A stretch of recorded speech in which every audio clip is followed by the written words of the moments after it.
Mercredi 20 janvier 2016, bonjour à tous, il est 13h à Tel Aviv, à la une de l'actualité. D'échéance de nationalité, François Hollande revient dans le jeu.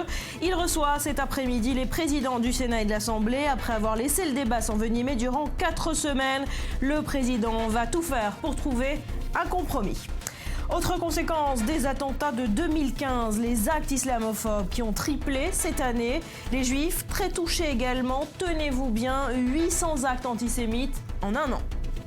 Et le terrorisme en Israël ne connaît pas de répit. Après l'assassinat d'une mère de famille en Cisjordanie, le gouvernement tente plusieurs mesures pour protéger sa population juive dans les territoires. Barrières de sécurité, interdiction partielle d'entrée pour les travailleurs palestiniens. Le détail dans cette édition. Et puis, coup d'envoi du Forum économique mondial de Davos ce mercredi. Les chefs d'entreprise ne sont pas très optimistes cette année. Ralentissement de la croissance, terrorisme et crise migratoire oblige. Enfin, Ciao Ettore Scola, c'est sans doute le dernier grand maître du cinéma italien qui s'est éteint hier soir. Il a dépeint l'Italie sans jamais l'épargner. Cinéma politique, cinéma romantique. On reviendra sur ses chefs-d'œuvre dans ce journal.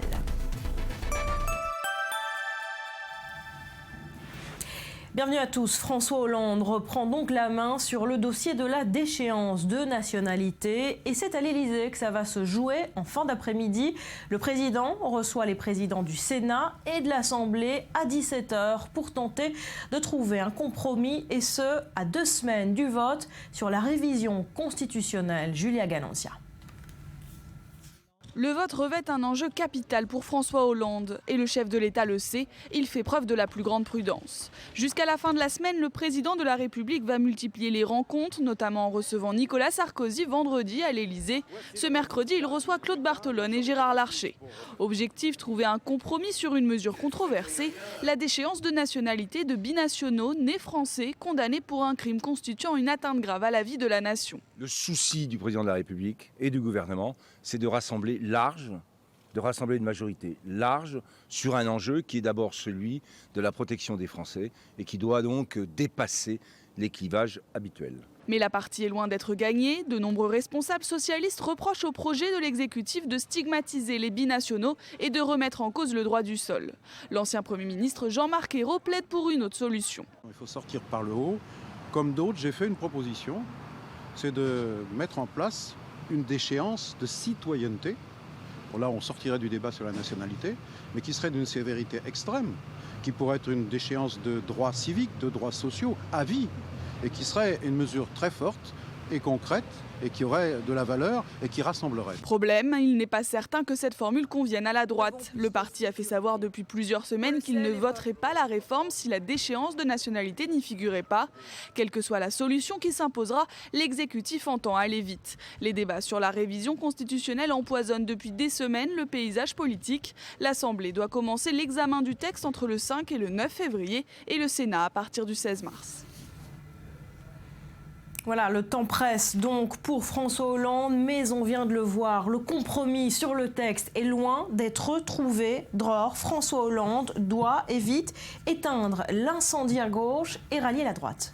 Oui, c'est pas une mince affaire, même si dans l'entourage du président français, on est plutôt optimiste sur les chances de parvenir à rassembler une majorité spéciale, parce qu'il s'agit d'une révision constitutionnelle, donc une majorité simple ne suffit pas. Donc il faut que François Hollande parvienne à convaincre la plus grande majorité de son propre camp, et on a vu qu'au sein du PS, des voix discordantes s'étaient fait entendre, et non des moindres. Jean-Marc Ayrault, l'ancien Premier ministre, ou Martine Aubry, qui ont émis des réserves, voire des oppositions. Et puis à droite, on est en faveur de la déchéance de la nationalité, bien évidemment, mais on ne veut pas faire de cadeau au gouvernement. Un compromis qui serait formulé par François Hollande pour se concilier les grâces de son aile gauche ne pourrait plus convenir à l'opposition, et inversement. Et il y a un troisième élément dans cette équation qu'il faut prendre en compte, et que François Hollande prend en considération, bien évidemment, c'est celui de l'opinion publique qui est majoritairement en faveur de cette mesure, même si les Français savent, tout comme l'ensemble des experts, qu'il s'agit d'une mesure essentiellement symbolique, déchoir de sa nationalité un terroriste binational. eh bien, ça ne va pas dissuader des terroristes potentiels de passer à l'acte. La plupart des experts s'accordent à le dire. Il s'agit d'une décision d'ordre symbolique, mais dans ces périodes de traumatisme national, les symboles, ça a son importance. Merci Dror. Et vous venez de le dire, la déchéance de nationalité devrait donc s'inscrire dans la révision constitutionnelle. L'objectif, institutionnaliser l'état d'urgence. Alors formellement, cet état d'urgence s'arrête le 26 février. Mais François Hollande voudrait le prolonger au-delà des 3 mois réglementaires. Océane Nicole. Prolonger l'état d'urgence, c'est la volonté du président français. Au lendemain des attentats du 13 novembre, François Hollande avait pris des mesures exceptionnelles devant le Congrès à Versailles. L'état d'urgence avait été adopté puis prolongé une première fois de 3 mois jusqu'au 26 février. Mais à quelques semaines de la date butoir, le chef de l'État souhaite de nouveau reconduire ce dispositif. Une loi est en préparation pour être présentée en Conseil des ministres dès la première semaine de février. Un dispositif qui maintient la capacité de la France à se protéger à son niveau maximal. L'état d'urgence permet en effet des mesures exceptionnelles et des moyens considérablement renforcés pour lutter contre le terrorisme. Des perquisitions à domicile peuvent être menées de jour comme de nuit. Les forces de sécurité sont massivement déployées. Les policiers peuvent désormais être armés hors de leurs heures de travail. Depuis les attentats, les forces de sécurité ont procédé à près de 3000 perquisitions. Plus de 400 personnes ont été assignées à résidence pour motif de radicalisation. Une dizaine de salles de prière clandestines ont été fermées et près de 500 armes ont été saisies. Et dans cette France post-attentat, le climat religieux est lui aussi extrêmement tendu. Bernard Cazeneuve révèle dans une interview accordée au journal La Croix ce mercredi que les actes anti-musulmans ont triplé en France. En 2015, 400 attaques en tout genre. Les Juifs sont loin d'être épargnés, aussi pas moins de 800 actes antisémites l'année dernière. Julien, on va plus loin avec vous, avec ces chiffres. Alors je propose de regarder l'évolution dans le temps et de comparer les différentes agressions pour bien comprendre de quoi il s'agit. Regardez, lorsqu'on compare la courbe en haut de l'antisémitisme et la courbe en bas des actes anti-musulmans, on voit que les actes anti-musulmans ont en effet explosé entre 2014 et 2015, passant de 133 à 421. Notez que la plupart de ces agressions ont eu lieu dans le premier semestre de 2015, c'est-à-dire juste après Charlie Hebdo. Il y a eu, si vous voulez, une sorte de vague d'islamophobie en France. Et si on regarde l'antisémitisme, eh bien, l'explosion a eu lieu dès 2013, entre 2013 et 2014, et c'est resté à un haut niveau parce que même s'il y a eu une baisse de 5% à peine, c'est au-dessus des 800 agressions et actes antisémites par an. La barre des 800 n'a été franchie que 3 fois dans l'histoire de France, en 2009, après l'opération israélienne Plan Durci, ça avait provoqué une vague d'antisémitisme en France, 2014, la guerre à Gaza et 2015. Et surtout, ce qu'il faut noter, c'est que même s'il y a une baisse de 5% à peine de l'antisémitisme, il y a une aggravation dans la qualification, si vous voulez, de ces actes, parce que ce ne sont pas uniquement que des insultes. En 2015, il y a eu 4 juifs tués, c'était dans l'hypercachère. Alors, un mot aussi peut-être sur les agressions des chrétiens qui ne sont pas épargnés. Oui, absolument, on en parle peu et pourtant ils sont loin d'être épargnés, notamment les lieux de culte et les cimetières. En 2014, par exemple, on comptait 6 cimetières juifs profanés, 4 cimetières musulmans profanés et 206 cimetières chrétiens. Donc on en est très loin, ce sont des chiffres à peine imaginables parce qu'on n'en parle jamais. Merci pour ces précisions, Julien Balloul. Et c'est ce soir que les supporters de l'OM devraient répondre à l'appel du grand rabbin de France. 10 jours après l'agression d'un enseignant juif à Marseille, eh bien, Haïm Kortia avait appelé les supporters à revêtir un couvre-chef en signe de solidarité avec la communauté juive. Réponse donc ce soir au stade Vélodrome pour le match de 16e de finale de la Coupe de France. Ce sera OM Montpellier et je vous propose de réécouter l'appel du grand rabbin de France. C'était sur I24 au micro de Paul Amar. J'ai appelé le consistoire de Marseille qui m'a raconté que des gens appellent de partout en France et de Marseille aussi pour dire écoutez, moi je ne suis pas juif, mais demain dans mon cabinet, je suis un médecin, je porterai la kippa en signe de solidarité. Et je demandais, et pas comme une boutade, parce que j'y crois profondément, qu'il y ait un geste citoyen, qu'au prochain match de l'OM, au stade Vélodrome, ce sera l'OM Montpellier, eh bien l'ensemble des supporters viennent avec un couvre-chef. Quelque chose qui dit, moi je veux partager cette condition de ceux qui doivent par la religion se couvrir la tête. Et il se trouve que la kippa est quelque chose qui cherche à manifester cet engagement spirituel dans la discrétion. N'oublions jamais, ce n'est pas un signe ostentatoire. C'est la volonté d'être encore plus discret. Voilà, et le match se tient donc ce soir. Autre titre au cœur de l'actualité, ce mercredi, c'est le coup d'envoi du Forum économique mondial de Davos. Les chefs d'entreprise, je vous le disais, ne sont pas très optimistes cette année. Beaucoup de facteurs, le ralentissement de la croissance, le terrorisme, la crise migratoire, bref, les perspectives économiques sont largement assombries. Océane Nicole. Le Forum économique mondial de Davos est lancé. Pendant 3 jours, près de 2500 participants sont réunis en Suisse. Des chefs d'État, des ministres, des dirigeants d'entreprises et même des artistes. Cette année, c'est le célèbre Leonardo DiCaprio qui a ouvert la cérémonie. L'acteur appelle les chefs d'entreprise à faire plus pour lutter contre le réchauffement climatique. Quand je regarde à travers cette pièce, je suis optimiste que notre capacité à rassembler les esprits les plus importants et influents de la planète puisse mener à une transition globale nécessaire afin de protéger à la fois notre société et notre monde naturel. Les défis qui nous attendent demandent à chacun d'entre nous d'agir. Nous le devons à nous-mêmes, mais encore plus important, nous le devons aux générations futures qui comptent sur nous. Une croissance mondiale sur la sellette, des attentats quasi quotidiens et une crise migratoire qui continue de déstabiliser l'Europe. Ce sont les problèmes les plus urgents de la planète au cœur de ce nouveau forum économique. Les 2500 participants vont débattre sur ces grands thèmes pour tenter de trouver des solutions. J'espère que vous êtes comme moi et comme tous mes collègues convaincus que notre avenir sera bien organisé s'il y a du dialogue, de la collaboration et de la coopération. Une sorte de brainstorming mondial. Le thème officiel de cette 46e édition, c'est la 4e révolution industrielle. Une révolution qui pourrait transformer l'économie mondiale. Retour en France avec cette nouvelle étape du marathon judiciaire de Jérôme Kerviel. Nouvelle audience civile cette fois au centre des débats. Les dommages et intérêts réclamés aux traders par la Société Générale. Des dommages et intérêts colossaux. Ils sont de 5 milliards d'euros. Voilà, il est 13h12 à Tel Aviv. Vous êtes sur I24, c'est le journal essentiel de l'actu avec vous, Éléonore. Et oui, à commencer par ces perquisitions administratives qui ont eu lieu ce matin en France, alors que François Hollande penserait peut-être à faire durer l'état d'urgence. C'est ce qu'on apprend ce matin par Europe 1. Et bien des perquisitions ont eu lieu dans des milieux de l'extrême droite dite violente. En Gironde, une trentaine d'armes et plus de 200 kg de munitions ont été saisies et une personne placée en garde à vue. Et puis l'organisation État islamique a libéré 270 des 400 otages enlevés la semaine dernière dans la province de Deir ez-Zor, le même jour où 135 personnes avaient été tuées. Aujourd'hui, ce sont des femmes, des enfants de moins de 14 ans et des personnes âgées qui figurent parmi les civils libérés, mais 130 personnes restent toujours détenues. Et puis dans une lettre adressée à la chancelière allemande, 44 députés conservateurs ont dénoncé la politique d'ouverture aux migrants.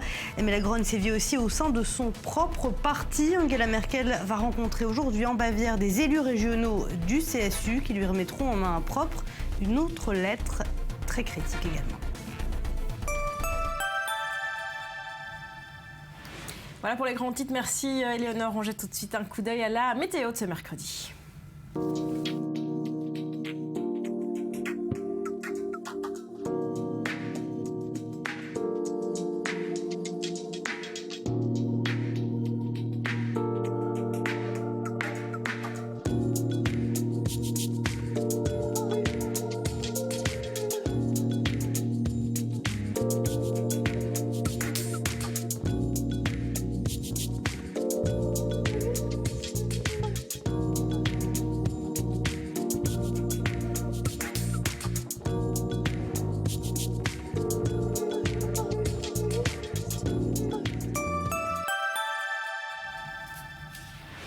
C'est le journal, vous êtes sur I24 à la une de l'actualité ce mercredi également. Cette attaque armée dans une université du Pakistan tôt ce matin. L'attaque est maintenant terminée. Elle a fait au moins 20 morts et plusieurs blessés. Les talibans ont revendiqué. Maël Benoliel. Les premiers blessés sont évacués sur des civières. À l'extérieur de l'université de Sharsada, des dizaines de véhicules militaires sécurisent la zone. L'assaut de la police est terminé et le bilan est lourd. Cette université du nord-ouest du Pakistan vient d'être la cible d'une attaque terroriste menée par un commando d'une douzaine d'hommes. Tôt ce matin, des hommes armés profitent du brouillard hivernal pour se glisser à l'intérieur de l'enceinte du campus sans être vus. Ils tirent sur des étudiants et des professeurs dans les salles de classe et les dortoirs. Nous avons entendu les tirs à partir de l'arrière du campus. Nous avons pensé au début que c'était une bagarre. Puis les coups de feu ont repris de plus belle. À ce moment-là, on nous a dit de rentrer dans les salles de classe et de ne pas en sortir. Ensuite, les forces de sécurité sont venues, des soldats étaient là aussi. Tout le monde a fait preuve d'une grande bravoure. Cette attaque terroriste a été revendiquée par l'organisation des talibans au Pakistan, le TTP. Cette université qui accueille près de 3000 étudiants n'avait pas reçu de menaces spécifiques.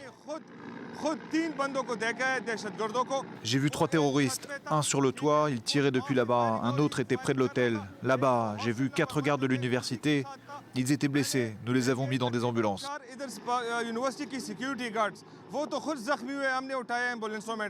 Cet assaut intervient un peu plus d'un an après l'attaque des talibans qui avait coûté la vie à 141 personnes dans une école de Peshawar, située seulement à une cinquantaine de kilomètres de Charsadda. L'offensive, qui avait duré plusieurs heures, reste le pire attentat de l'histoire du pays. Voilà, et cette question à présent, comment mieux lutter contre Daesh? Tentative de réponse aujourd'hui à Paris. La coalition internationale conduite par Washington se réunit autour du ministre français de la Défense. Objectif, mobiliser plus de moyens. Et c'est une réunion qui se tient au lendemain d'un terrible rapport sur les exactions de l'État islamique. Léa Berdugo. Le groupe État islamique continue de commettre des violences et des atteintes aux droits de l'homme de façon massive. L'ONU dresse ce constat dans son nouveau rapport. Ces actes pourraient équivaloir à des crimes de guerre, des crimes contre l'humanité et peut-être un génocide. Par ailleurs, 3500 personnes, surtout des femmes et des enfants, seraient détenues comme esclaves par les djihadistes. Les Nations Unies déplorent des pertes effarantes. Depuis janvier 2014, il y a eu plus de 18 000 personnes tuées à cause du conflit, en plus de 3 millions de personnes qui ont fui leur maison. Leurs communautés sont devenues des déplacés internes. Comment répondre à de tels actes? C'est la question que vont se poser les ministres de la Défense de la coalition contre le groupe État islamique. Mercredi, à Paris, le ministre français de la Défense a évoqué la nécessité d'accélérer le tempo.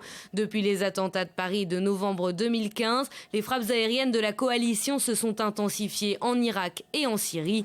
Les ministres vont également étudier les moyens supplémentaires qu'il faudrait mettre en place, que ce soit le nombre d'avions ou de formateurs pour aider les forces locales à lutter contre Daesh. Par ailleurs, le Canada a été exclu de cette réunion en raison de la décision de son nouveau Premier ministre de ne plus participer aux frappes aériennes. Et le terrorisme en Israël ne connaît pas de répit. Après l'assassinat d'une mère de famille en Cisjordanie en début de semaine, le gouvernement israélien tente plusieurs mesures pour protéger sa population juive dans les territoires. Barrières de sécurité, interdiction partielle d'entrée pour les travailleurs palestiniens. Le détail avec Mathias Inbar. Des propos qui passent mal du côté des habitants des implantations. Je souhaiterais construire une barrière de sécurité autour du village d'Otniel et de ceux qui n'en ont pas. La phrase aurait donc été prononcée par Binyamin Netanyahou au cours de sa visite à Otniel, justement, auprès de la famille de Daphna Meir, cette mère de 6 enfants poignardée à mort à son domicile. Et le Premier ministre israélien d'expliquer qu'aucune initiative ne sera prise sans l'accord des leaders des implantations du Mont Hébron. Levée de bouclier immédiat des résidents d'Otniel, ces derniers préfèrent être protégés par une technologie de caméra de surveillance. Nous sommes en 2016, pas dans les années 70 ou 80. Notre système va au-delà de simples caméras de surveillance. Tous les mouvements sont captés par notre système de sécurité ultra moderne. Si un chien aboie et court dans tous les sens, nous le verrons. Ce qui n'a pas empêché qu'un terroriste palestinien passe au travers du système et poignarde Daphna Meir. Des résidents qui rappellent toutefois que les barrières de sécurité ne sont pas non plus imperméables et prennent pour exemple le meurtre de 5 Israéliens en 2011. 2 terroristes palestiniens avaient alors entaillé la barrière de sécurité pour assassiner les parents Fogel et 3 de leurs enfants. Un problème de fond, estime au contraire les responsables sécuritaires.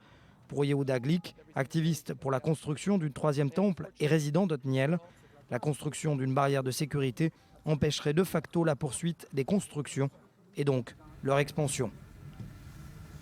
Et on tente de comprendre si cette polémique autour de cette nouvelle barrière est une question sécuritaire ou politique, Mathias. Elle est sécuritaire avant tout, Barbara, parce que nous sommes dans une région qui est dominée aujourd'hui par le Hamas. Ce n'est pas un secret, du carrefour du Gush Etzion jusqu'aux localités du Mont Hébron, tous les villages palestiniens sont dominés par le Hamas. Et donc aujourd'hui, l'establishment sécuritaire dit, et en premier lieu, le Premier ministre israélien dit de finalement ne pas entourer ce village d'Otniel par une barrière de sécurité, c'est presque s'auto-suicider. Réponse des habitants de la région, ils disent qu'ils disposent aujourd'hui, ils ont fait le choix financier de disposer de caméras de surveillance ultra sécurisées et ils en veulent pour preuve qu'ils ont repéré le terroriste qui a poignardé Daphna Meir et ils ont permis, grâce à ces caméras, de suivre sa fuite. La question que vous allez me poser finalement, c'est n'était-il pas plus utile de le voir entrer plutôt que sortir? C'est ce dont parlent aujourd'hui les responsables sécuritaires.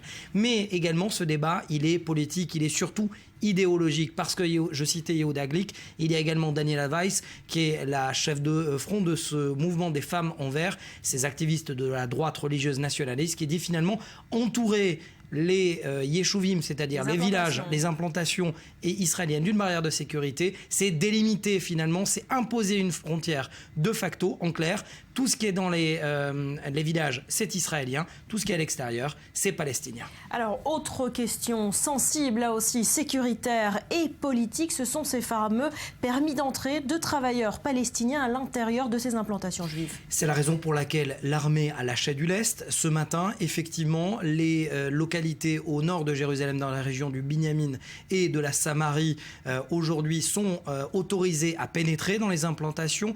Toutes les zones industrielles ont le droit aujourd'hui, depuis ce matin, que ce soit la zone industrielle de Barkhane à côté d'Ariel ou Mishor Adomim à côté de Maal Adomim, ont le droit d'accueillir des travailleurs palestiniens. En revanche, niet aucun travailleur palestinien dans cette région du Gush Etzion, pour la raison que je viens de citer, c'est une région qui est dominée par le Hamas. Si le calme revient, effectivement, l'armée pourra permettre à ces travailleurs palestiniens de pouvoir gagner leur vie. Voilà pour la situation complexe dans ces territoires. Merci beaucoup Mathias. La polémique du jour à présent, ça se passe en Hongrie et elle est signée, cette polémique, par cet homme, Elod Novak, député Jobbik. Jobbik, vous le savez, c'est ce parti d'extrême droite hongrois.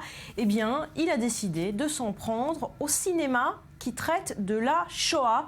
Et en ligne de mire, un film, précisément Le Fils de Saul, cet excellent film hongrois qui a été nommé aux Oscars. Lise, on va plus loin avec vous. Alors ce film a été unanimement salué par la critique, mais il est mal reçu dans son pays, en Hongrie. Oui, ça peut paraître très bizarre pour ce drame historique qui raconte l'épreuve d'un prisonnier juif à Auschwitz, un homme qui fait partie des Sonderkommando. Il est chargé de disperser les cendres des victimes et un jour, il croit voir son fils parmi les personnes assassinées et il veut le sauver de l'incinération. C'est un film coup de poing qui a reçu beaucoup de prix à Cannes, le Golden Globe du meilleur film étranger. Il est même nominé aux Oscars et ce film déchaîne les critiques antisémites en Hongrie. Certains parlent de propagande juive ou le qualifient de holomakou, de blague juive. On parle aussi de science-fiction. Pourtant, c'est un film très réaliste. Regardez un extrait.